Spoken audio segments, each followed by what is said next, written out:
Everyone, welcome to Mech Solution Garage. ఈరోజు మనం ఈ వీడియోలో ఒక సింపుల్ ప్రాబ్లం అనేది సాల్వ్ చేద్దాం డీజిల్ ఇంజిన్ మీద.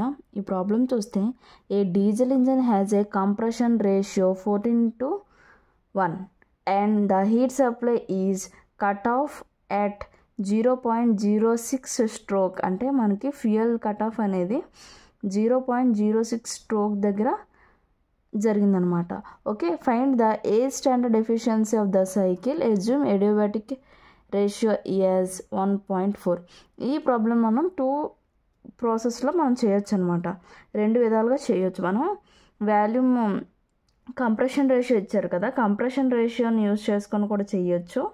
మనకి కట్ ఆఫ్ ఇచ్చారు కదా, కట్ ఆఫ్ ఎట్ స్ట్రోక్ అని, ఇది యూజ్ చేసి కూడా చేయొచ్చు. ఇది చేస్తే మనకి చాలా సింపుల్గా మనకి ప్రాబ్లం అనేది సాల్వ్ అయిపోతుంది.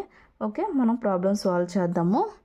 ఓకేనా, మనకి కట్ ఆఫ్ రేషియో రో అంటే మనకి తెలుసు. మనకి a standard efficiency of the diesel engine cycle అన్నారు కాబట్టి మనకి ఫార్ములాలో రో ఉంటుంది కాబట్టి రో ఫైండ్ అవుట్ చేయాలి మనం. సో రో is equal to 1 + K into gamma -1, అంతే కదా. ఇప్పుడు ఈ K అంటే ఏంటి అంటే మనకి fuel cut off expressed as a fraction of stroke అనే అర్థం అనమాట. మనకి ఎక్కడైతే ఫ్యూయల్ కట్ ఆఫ్ అనేది జరుగుతుందో ఒక ఫ్రాక్షన్ ఆఫ్ స్ట్రోక్కి, దాన్ని మనం K అంటాం. ఓకే, మనకి ఇది ఇచ్చారు కదా, సో గామా తెలుసు మనకి, సింపుల్గా సబ్స్టిట్యూట్ చేస్తే మనకి వాల్యూ అనేది వచ్చేస్తుంది కదా. సో 0.06 ఇంటూ 1.4, సో ఇది R అన్న. ఓకే, ఇది గామా కాదు, ఇది R. కంప్రెషన్ రేషియో 14 కదా, ఇది గామా కాదు, R compression ratio.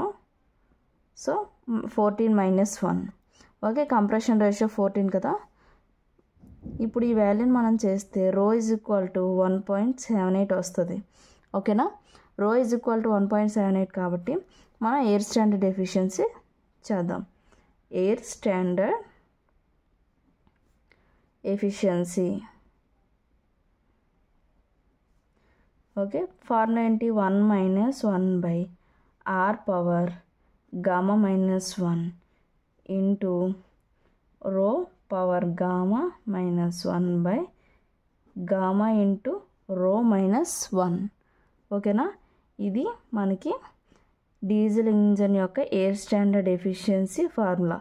Okay, efficiency of diesel engine is equal to, మనం వాల్యూస్ అన్నీ సబ్స్టిట్యూట్ చేసుకుందాం. 1 - 1 కంప్రెషన్ రేషియో 14 గామా 1.4 - 1 ఇంటూ రో 1.78 కదా, పవర్ 1.4 - 1 1.4 ఇంటూ 1.78 కదా, రో ఈజ్ ఈక్వల్ టు -1. ఓకే, ఈ టోటల్ వాల్యూని మనం క్యాషువల్గా క్యాలిక్యులేట్ చేద్దాం. ఓకే, -1 ఉంది. ఈ వాల్యూని మనం క్యాషువల్గా క్యాలిక్యులేట్ చేస్తే 0.348 వస్తుంది. ఈ బ్రాకెట్లో ఉన్న వాల్యూని మనం క్యాషువల్గా క్యాలిక్యులేట్ చేస్తే 1.137 వస్తుంది. ఓకే, ఇప్పుడు ఈ రెండు వాల్యూని మల్టిప్లికేషన్ చేసి 1తో మనం మైనస్ చేస్తే 0.604 వస్తుంది. అంటే మనకి ఇన్ టర్మ్స్ ఆఫ్ పర్సంటేజ్లో 60.4% అనమాట. చాలా సింపుల్, 60.4%. ఇదే మనము ఈ కంప్రెషన్ రేషియో యూజ్ చేస్తే మనకి లాట్ ఆఫ్ ఎఫర్ట్ యూజ్ చేయాలి.